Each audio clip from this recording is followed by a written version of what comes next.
Raising a family can be expensive, so can starting a family if you have to go through infertility treatments. Dealing with the finances is just one part. There's also an emotional roller coaster that you ride along the way.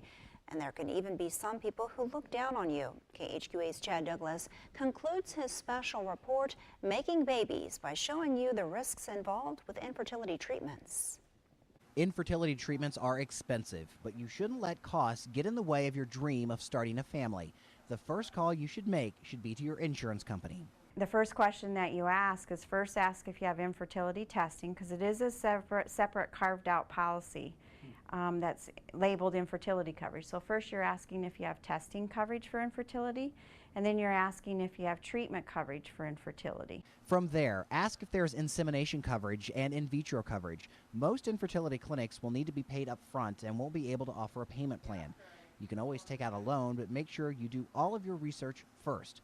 For example, the state of Illinois is one of about 15 states that mandates infertility coverage. All other states consider it elective. Understand, though, that there are loopholes in the Illinois mandate. Some patients really didn't do their homework and they find out they have coverage through their spouse, but then the wife hadn't looked into her employer and finds out that she actually had coverage. Just to give you an idea, a typical IVF cycle will run at least $15,000. Granted, IVF isn't the only treatment available, but expect to pay in the thousands. Now, the biggest risk for infertility treatments is multiples. With every multiple birth, there are risks to the babies. There is also a slight increase of birth defects. A typical baby has about a 4 to 4.5% chance of having some type of birth defect. IVF babies carry a 6.2% risk, but studies show that may not be directly linked to IVF, but an underlying condition like the mother's age.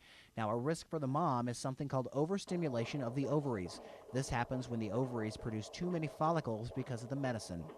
It will usually resolve itself, but it takes a couple of weeks, and it is pretty uncomfortable to deal with, and may lead to hospitalization.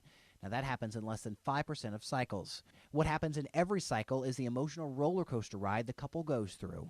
It's important to also remember that you're going through it together, because it goes to the heart of who you are.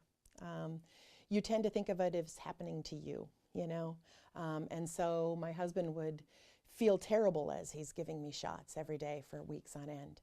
And then we would joke about the fact, you know, that he was going through it too. And I think you do sort of forget that both sides are having their own sort of experience with that process. The best advice I would give is laugh. I think that, you know, your emotions are going to be all over the place. You're going to not feel like yourself. You know, parts of the treatment aren't pleasant.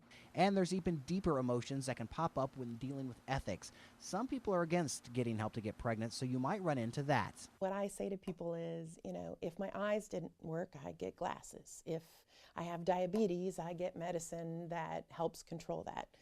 My ovaries don't work. So you did what you had to do? So I, you know, did the treatment available to make sure that they worked the way they were supposed to. Chad Douglas, KHQA News, Iowa City, Iowa. Now, more ethics can come into play because if the couple requests it, doctors can freeze any embryos for later use. However, if the couple chooses not to use them, they are used for research or destroyed.